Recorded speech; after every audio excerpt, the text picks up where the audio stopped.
Calculation of Pearson's coefficient of correlation using assumed mean. Now here we are not considering the actual mean, we are going to consider assumed mean. Now when are we not going to consider the actual mean? If at all your x bar is in fraction, or if you get decimal points,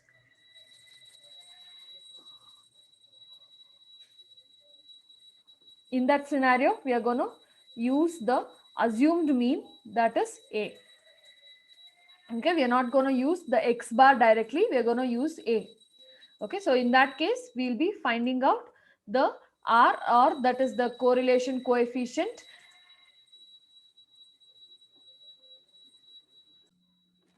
Okay, so when the actual mean is fraction, in that case we'll be finding out r, or correlation coefficient, using assumed mean.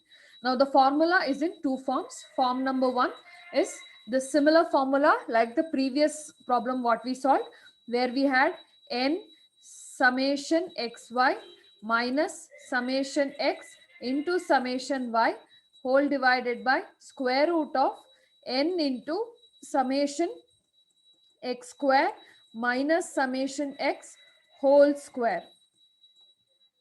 Okay, and then again multiplication, okay, multiplied into n into summation y square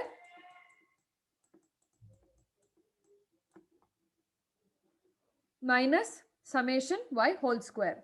Now all your x and y, okay, throughout wherever you have x and y, that is being replaced by dx and dy. Okay, why are we taking dx and dy? Because we are considering assumed mean. When you consider any sort of mean, actual mean or assumed mean, you have to find something called as deviations. Okay, here the deviations are going to happen from the assumed mean, and that is why deviation of x and deviation of y, that is what is considered here. So in the place of x and y,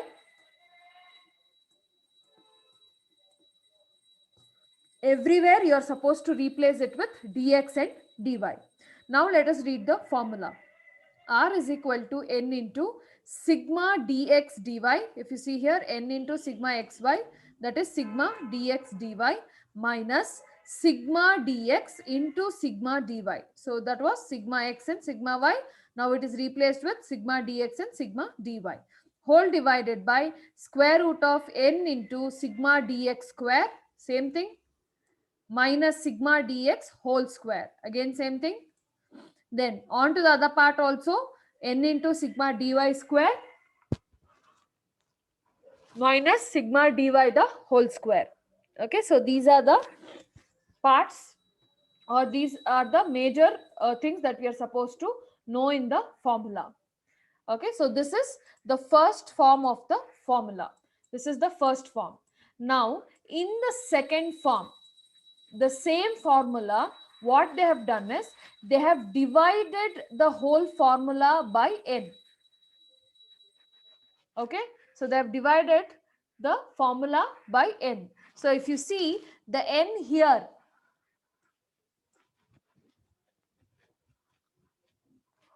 the n here is not considered. Okay, the n here is cancelled, and you have n which is dividing sigma dx and dy.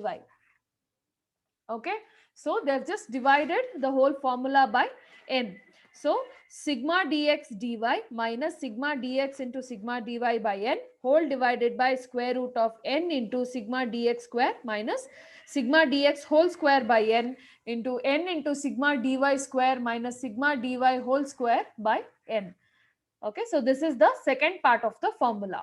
Now however you have, whatever information you have, based on the information you can apply the formula, but understand the condition. What is the condition? When are we when we will be using this formula? We'll be using this formula when you get fractions for actual mean. If at all, let's say you have 14.75, You cannot take this and find the deviation. You cannot find x minus x bar because there is point. Even if there is point, if you go on and find, it will become tedious. It is difficult. And it requires more time.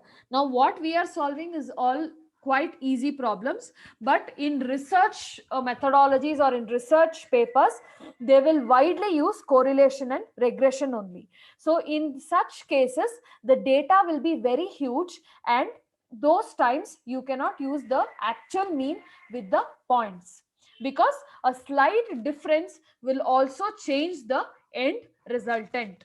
So that is why we also have this method of assumed mean, which will help us to get the data and the answer in a less time. Okay, now we saw the formula. Now let us understand what all are there in the formula. What does it mean? Firstly, dx. Dx, you find it everywhere. So what is the meaning of dx? Deviations of variable x from their assumed mean. So how do we find dx? Whatever data of x we get, if we subtract that with assumed mean, that is when we get dx. Okay, so this is dx.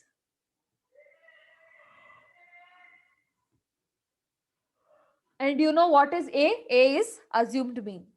Next, dy. Dy are deviations from variable y. How we found dx? Similarly, if we do it from y, we get it as dy. Okay, next. And how do you find dy? Y minus a. Next, dx and dy. Sum of product of dx into dy. Now, we have found out dx and dy, correct? So, if you multiply dx and dy and add them, then you get summation of dx and dy. Then, dx square. We already know dx is available to us, which we find here. If you square this, then it is called as dx square. Okay, similarly for dy also, if you square that, it is called as dy square. Okay, then if you add dx together, it is called as sigma dx, and this is sigma dy. So these are the major points in the formula. Now let us directly get into the question. Okay, before that, they have given us what are the steps involved and then the question. Let's quickly see the steps involved. Find deviations of x variables from assumed mean and show the deviations as dx, and also find sigma dx. So let us do this stepwise and then check if we are following the same step. Okay, any doubts in the concept of assumed mean?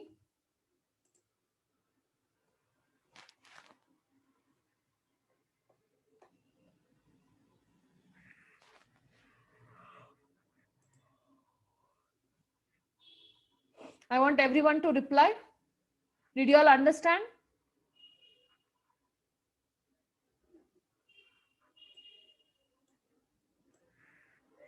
Okay, so let us start with the first problem.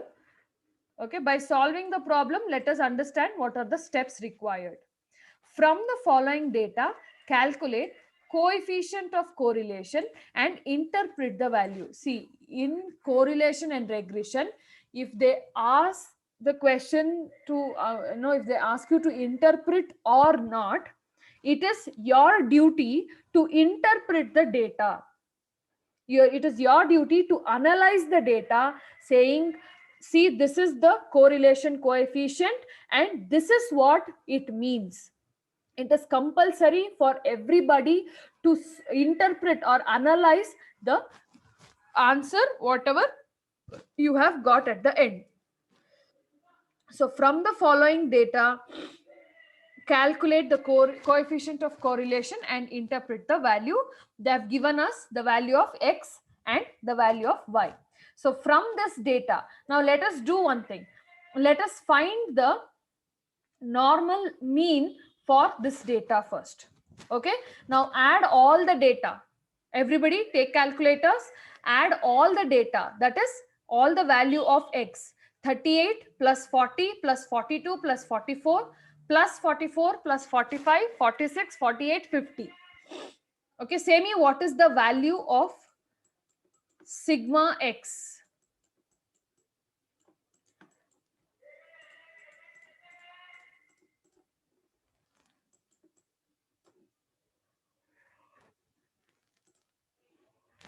Quickly. One is saying 357, one is saying 397. Check properly. What is the data you get? 397 is the total. Okay. So 397. And the value of n is 1, 2, 3, 4, 5, 6, 7, 8, 9. Now 397 divided by 9. Can you say me what is the answer? The total answer you get?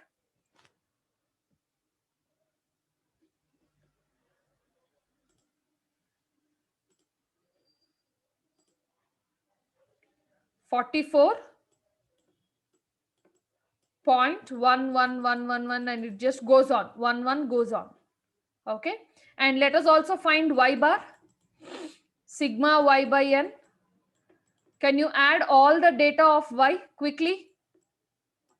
10 plus 20 plus 50 plus 12, 14, 13, 15, 12 and 20.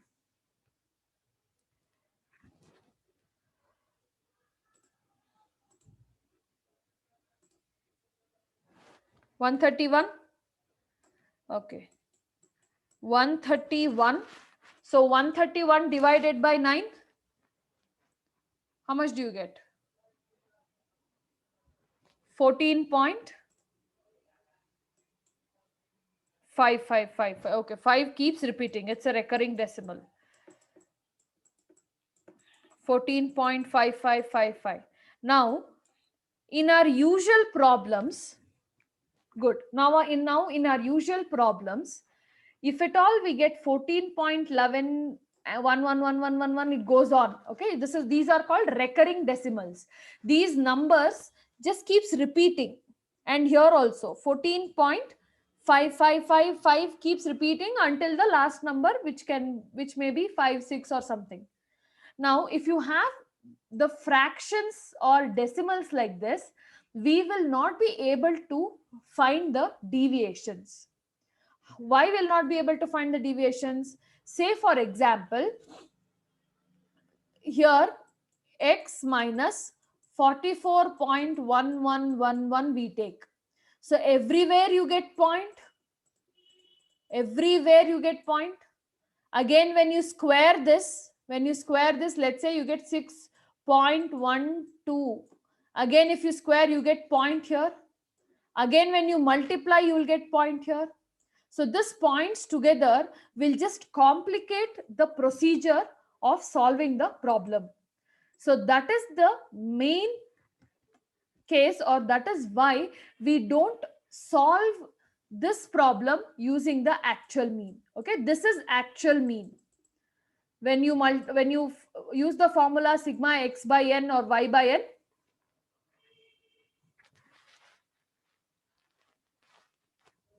this is the actual mean. Okay, but here we are not going to do that. We are going to consider the assumed mean. We are going to assume one value in this range, or in this data only. We're going to consider one value and consider and take that as mean and then do the problem.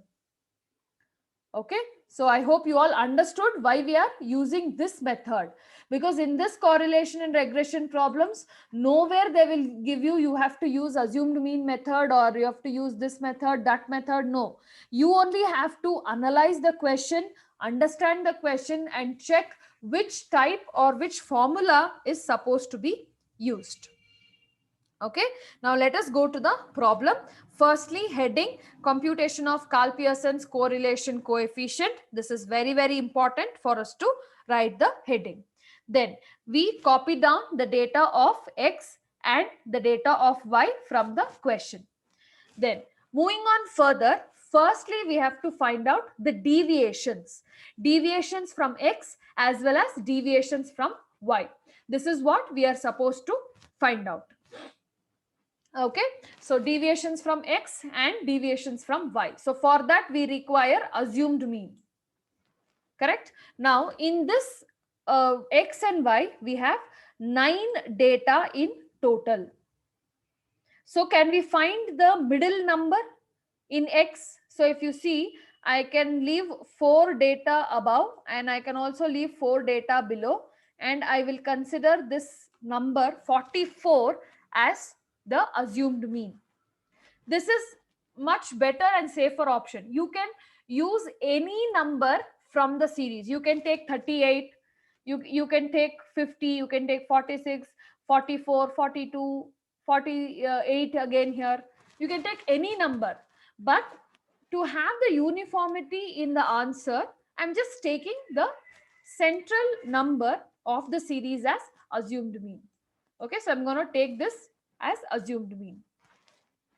Similarly, for y also, I'm going to consider this number, the center number. Again, if you see 4 above, 4 below. So the center number, I'm going to consider it as assumed mean.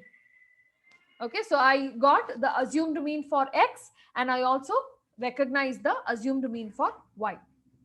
Now let us move on and find the deviations.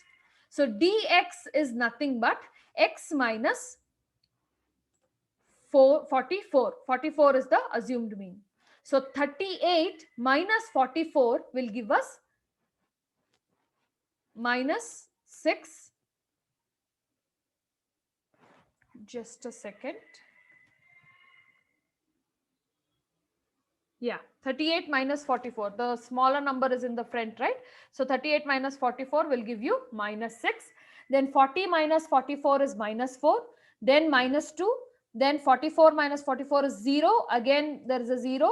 1, 2, 4 and 6. Okay. So this will give you the value for dx. Next, dy, that is deviations from y. And we already know the assumed mean here. So dy is nothing but y minus 14. So y minus 14, take the values from y and then we are supposed to subtract that from assumed mean. So 10 minus 14 is minus 4, 21 minus 14 is 7, 15 minus 14 is 1, 12 minus 14 is minus 2, 14 minus 14 is 0, and so on. Like this, you will calculate all the values of dy. Okay, so first what did we do? We first recognized what are the assumed means and then we calculated dx and dy. Okay, now let's go back and check in the steps. Find deviations of x variables from assumed mean. Show these deviations as dx. That is what we did.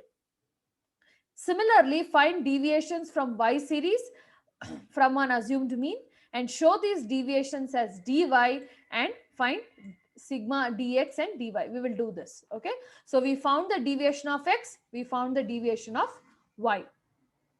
Okay, now once we finished dx and dy, let us total them. Now in totaling, please make sure you also include the sign. Don't just go by 6 plus 4 plus 2. No, minus 6, minus 4, minus 2, 0, 0, 1, 2, 4, 6. Okay, be careful with the signs that you are supposed to use here. So the total of x will be sigma dx is equal to 1 because you have minus sign and all that here. So sigma dx is equal to 1. Next, dy also you're supposed to add. So minus 4 plus 7 plus 1 minus 2 plus 0 minus 1 plus 1 minus 2 and plus 6. You get finally the answer is sigma dy is equal to 6. So we found sigma dx and sigma dy. Okay, so this was the first two major steps. Now let us see what is the next step. Square these deviations and sum up to find sigma dx square and sigma dy square. So we are supposed to square dx and dy separately And we also have to find the total. Once you find the total, you get sigma dx square and sigma dy square. Okay, so let us do that. We are supposed to square these sigma dx. So 6 square is 36, 4 square is 16, 2 square is 4, 0 square is 0, 1 square is 1, 2 square is 4, 4 square is 16, 6 square is 36. Okay, so this is the squares, that is dx square, that you will be able to find. Next, similarly, we also have to find the dy square. Now in dy square, you should be able to calculate the square of dy's. So that is nothing but 4 square is 16, 7 square is 49, that is 7 sevens are. Then 1 square is 1, 2 square is 4, 0, 1, 1, 4 and 36. Okay, so by squaring these two, we get dx square and dy square. And total them. Total this column. So you will be able to get sigma dx square, that is 113. You don't have any minus sign in square. So you just have to add all the numbers. And similarly, in dy square also add all the numbers to get sigma dy square is equal to 112. Clear? Next, sigma dx dy. So this is the last step that we are supposed to find. So let's go back to the steps. We finished step number 3. 1, 2, 3 is done. Now multiply dx and dy to find dx dy and obtain summation of dx dy, that is sigma dx dy.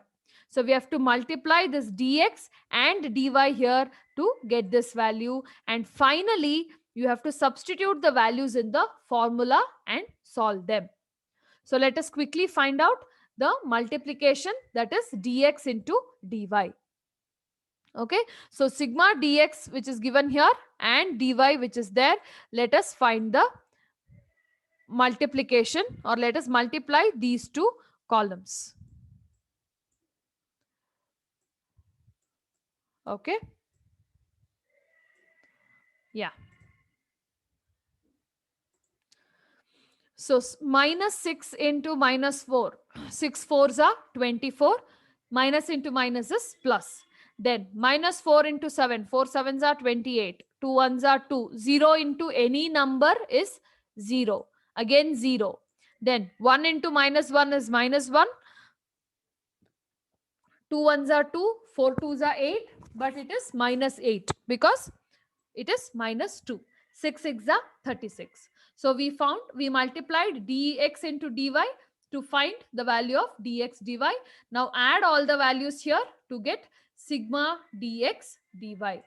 So these are the 5 major values which we are supposed to obtain using the tabular calculations or using the table, so that we will be able to solve correlation coefficient.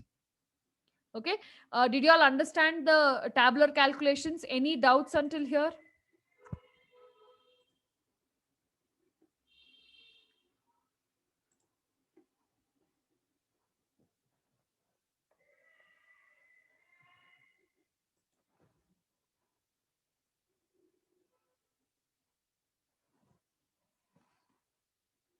Good. Now let us quickly substitute all of these 5 major values in the formula to find correlation coefficient.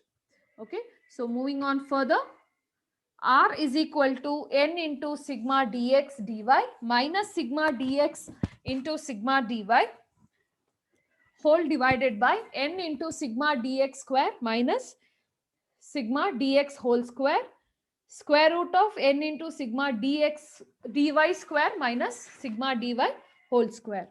Okay, so this is what we have. So let us check all of them, or let us substitute all the values.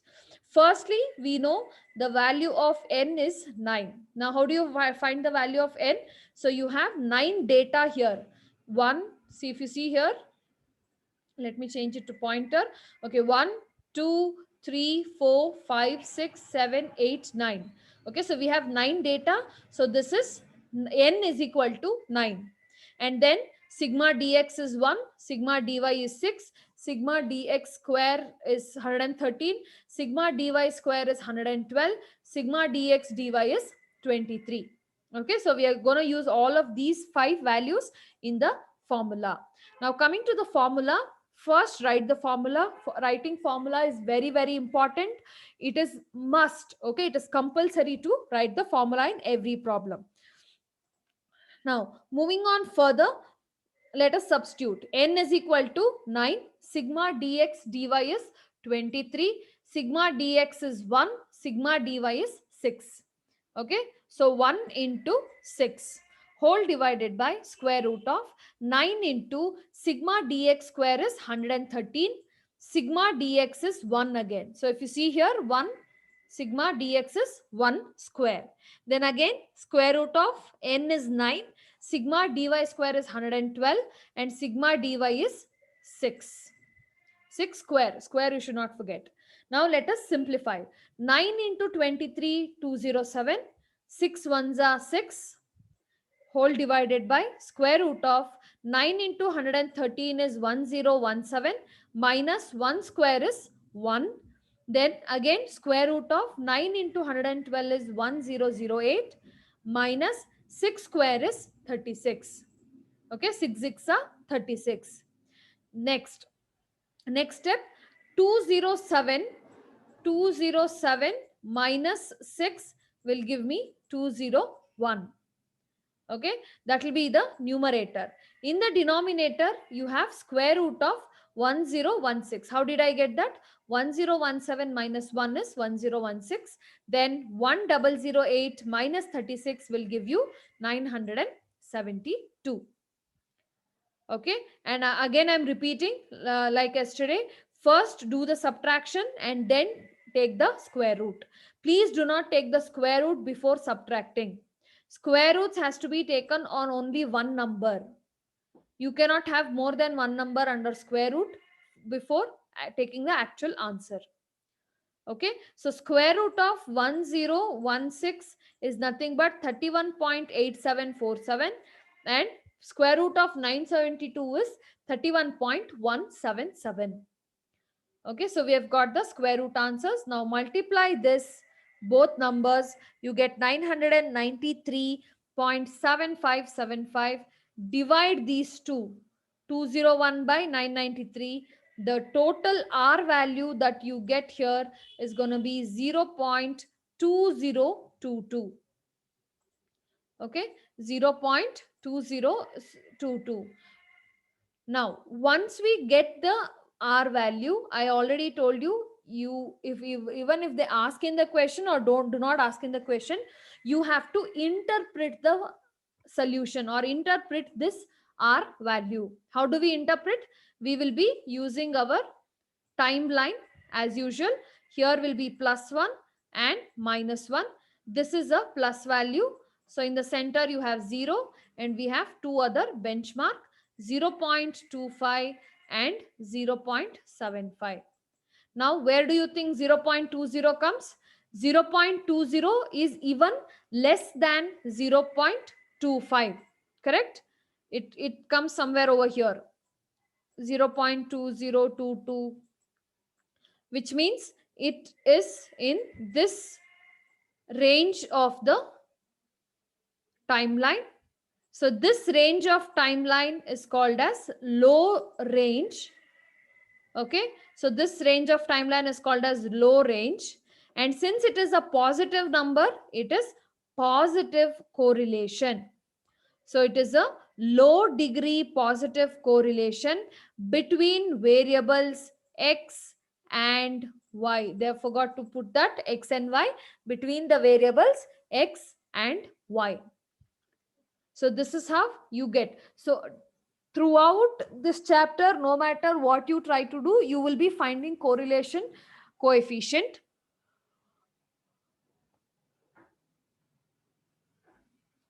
And for that correlation coefficient, you will be analyzing which degree of correlation it has. Okay, any doubts in this problem? Did everyone understand?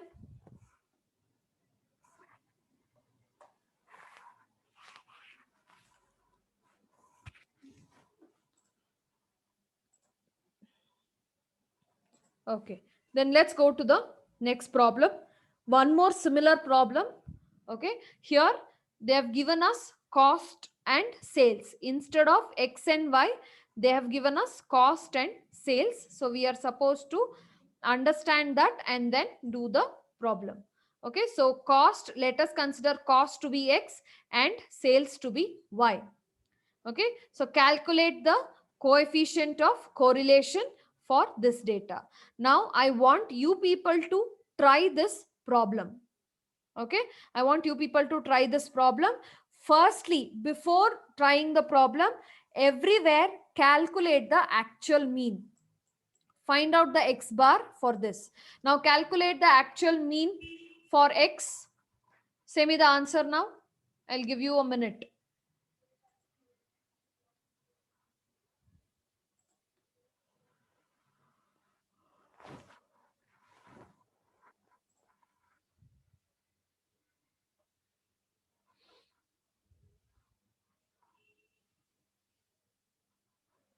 Do the calculation. Find the actual mean for X.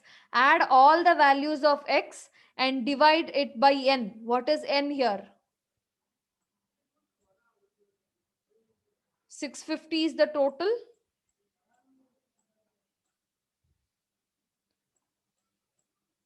650 is the total. What is the N? 1, 2, 3, 4, 5, 6, 7, 8, 9, 10. Okay. So, are you sure 650 is the total? Only few times you get such values. Okay, Diana, N is not 65, N is 10. Okay, the X bar is 65. X bar may be 65. Okay, now find the values for Y.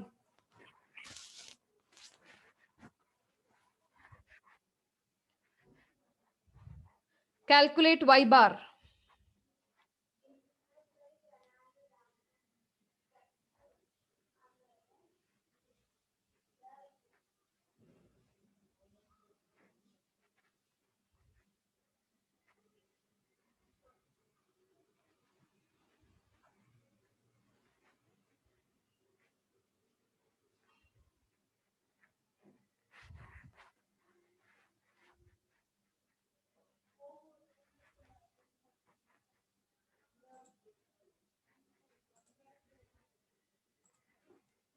$66. Okay, you've got 66 here. Okay, so they've given a problem where you get without fractions, but still they want you to try this problem based on assumed mean. Okay, here you can either consider this 65 and solve the problem. You will still end up with the same answer, or you can assume mean here and solve the problem. Understood? Why are we doing this, finding out actual mean? Because so that you'll be able to understand that if at all the data is very huge and if you get fractions in the data, you will not be able to solve the problem without assumed mean. Okay, so that is the main reason they have given you the problem. Here it is very rare cases that you get the whole numbers like this. Okay, but here please solve it using assumed mean so that you get used to the problem of assumed mean. Okay, will you try this problem? Yes, will you all solve this problem?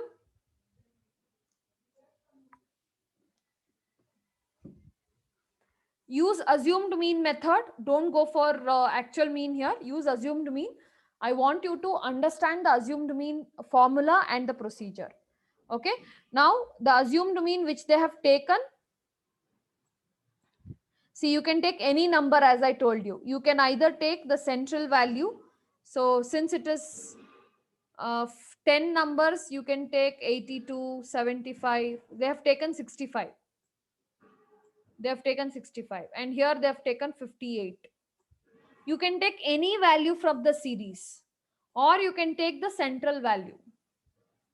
Anything would do. At the end you will get the same answer. Don't worry about that. Okay, will you all solve this and send to me in the group?